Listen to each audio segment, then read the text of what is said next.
ሰላም የኪዩት ሰዎች እንደምናላችሁ። ባለፈው ባቀረብኩላችሁ ሐሳብ መሰረት እናንተ በሐሳብ መስጫዎቹ ስር የሰጣችሁትን በግብዓት ተጠቅሜ ዛሬ የማኔጅመንት ስብሰባ አድርገናል። ዕለቱ ሐሙስ ነው። ሐሙስ ጥር 7 2018 ዓ.ም ማለት ነው።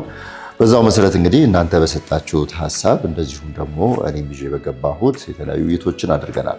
ከዛ በፊት ግን በዋናነት እናንተም ካላችሁት በተጨማሪ ያየናቸው ጉዳዮች እንደዚህ አይነት ዝግጅቶች ሲዘጋጁ ብዙ ነገሮችን ኮንሲደር እናደርጋለን። የመጀመሪያው የአካባቢው የጸጥታ ሁኔታ ነው። ከዛ በተጨማሪ ደግሞ ሌሎች ተደራቢ ዝግጅቶች አሉ ወይስ የሉም የሚለውን ነው። በመንግስትስ ደግሞ አካባቢው ላይ የታቀዱና የታሰቡ ነገሮች አሉ ወይ በዕለቱ የሚለውን በደንብ እናያለን።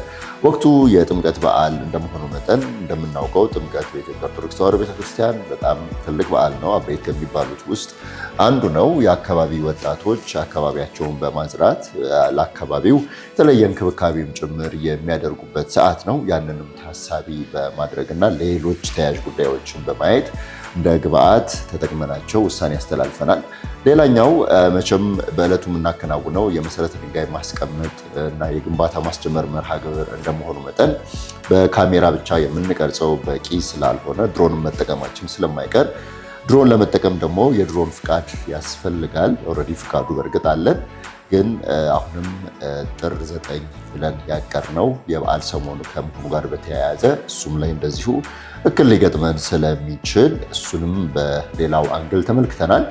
ሌላኛው ከዚህ ውጭ ያለው እንግዲህ አየር ሰዓት ቢኖርም እንኳን አቴንሽን ማግኘት ይችላል ወይ ኢቨንቱ የሚለውን ማየት ፈልገናል። ምክንያቱም የኪ መንደር ግንባታ ስናስጀምር ኪሃውሲንግ ድርጅት ብቻ አይደለም፣ መንደርም ነው። መንደር ብቻም ደግሞ አይደለም፣ ቤተሰብም ነው የሚለውን ሀሳብ ለማስረጽ ነውና የምንፈልገው።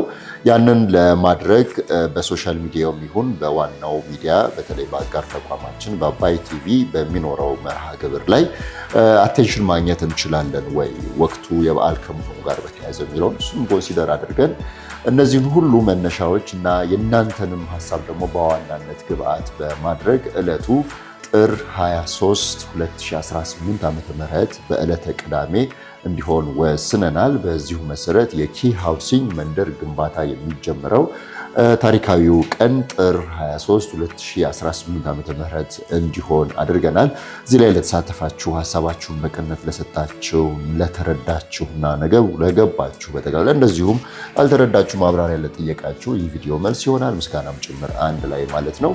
ይህን ይመስላል። ኪ ሃውሲንግ በሚወስናቸው ውሳኔዎች ላይ እናንተን እያሳተፈ የእናንተን ሀሳብ ግብዓት እያደረገ እየተጠቀመ የእናንተኑ ቤት ለእናንተው መልሶ የሚሰጥ ይሆናል። የነበረን ቆይታ በጣም እናመሰግናለን። ወደ ቀጣይ ስራዎች እንሄዳለን። ቅዳሜ በሳምንቱ ዋና ዋና ስራዎች የምንገናኝ ይሆናል። ከዋና ስራዎቹ አንዱ ይሄ ነው። ይህንን መልሼ ቅዳሜ አስታውሳችኋለሁ። መልካም ጊዜ ይሆንልን። ቻው